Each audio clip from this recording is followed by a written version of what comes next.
Hi friends, masala పాస్తాని తయారు చేసుకుందాం. పాస్తాని మాత్రం వేడిగా తింటేనే చాలా బాగుంటుంది. ఇంకా పిల్లలైతే చెప్పనవసరం లేదు. మ్యాగీని ఎంత ఇష్టంగా తింటారో పాస్తాని అంతే ఇష్టంగా తింటారు. ఒక్కసారి ట్రై చేయండి, చాలా టేస్టీగా భలే వచ్చింది.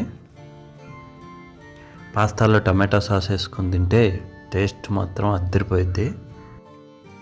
మరిన్ని వీడియోస్ కోసం సబ్స్క్రైబ్ టు అవర్ ఛానల్. ముందుగా పాస్తాను తీసుకొని ఉడకబెట్టుకుందాం. నేనైతే 6 to 7 minutes ఉడకబెట్టాను. ఎక్కువసేపు మాత్రం ఉడికించొద్దు. టేస్ట్ కోసం నేనైతే బంగాళదుంపలు వేసుకున్నాను. ఇది ఆప్షనల్.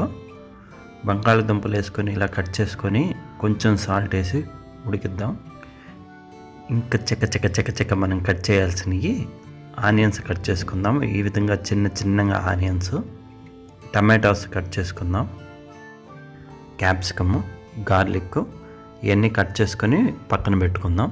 ఇంకేముంది, స్టార్ట్ చేద్దామండి. ముందుగా కొంచెం నూనె వేసుకొని కట్ చేసిన గార్లిక్, ఆనియన్స్,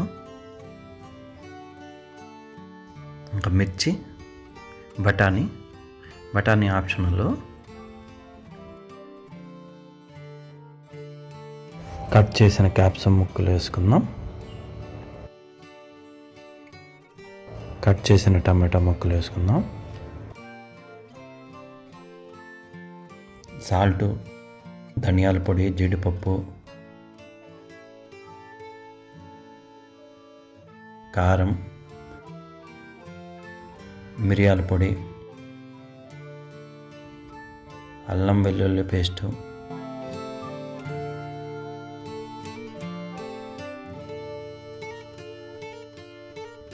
గరం మసాలా వేసి కొంచెంసేపు ఉడికిద్దాము. కొంచెంసేపు తర్వాత ఈ విధంగా వాటర్ వేసుకుందాం. అబ్బా, కొంచెం టమాటా సాస్ వేసుకుంటే భలే టేస్టీగా ఉండేది. ఇప్పుడు ఉడికించి మ్యాష్ చేసిన బంగాళదుంపను వేసుకుందాం.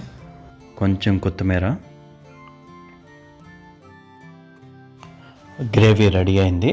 ఇంకేముంది, ఉడికించిన పాస్తాను తీసుకొని దీంట్లో కలుపుకుందాం. ఉడికించిన పాస్తాను తీసుకొని వేరే గిన్నెలో వేద్దాం. చూడండి, ఇక్కడ పాస్తా ఉడికింది. ఇలా ఉడికిన పాస్తాలో మనం కొంచెం ఆయిల్ వేసుకోవాలండి. ఇదిగో ఈ విధంగా ఆయిల్ వేసి ఒకసారి కలపెడదాం.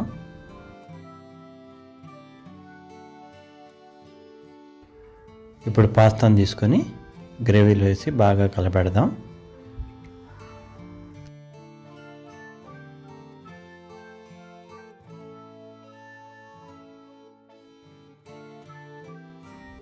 ఇంకేముందో, రెడీ అయింది. మనకు కావలసిన టేస్టీ మసాలా పాస్తా. మీరు ట్రై చేయండి.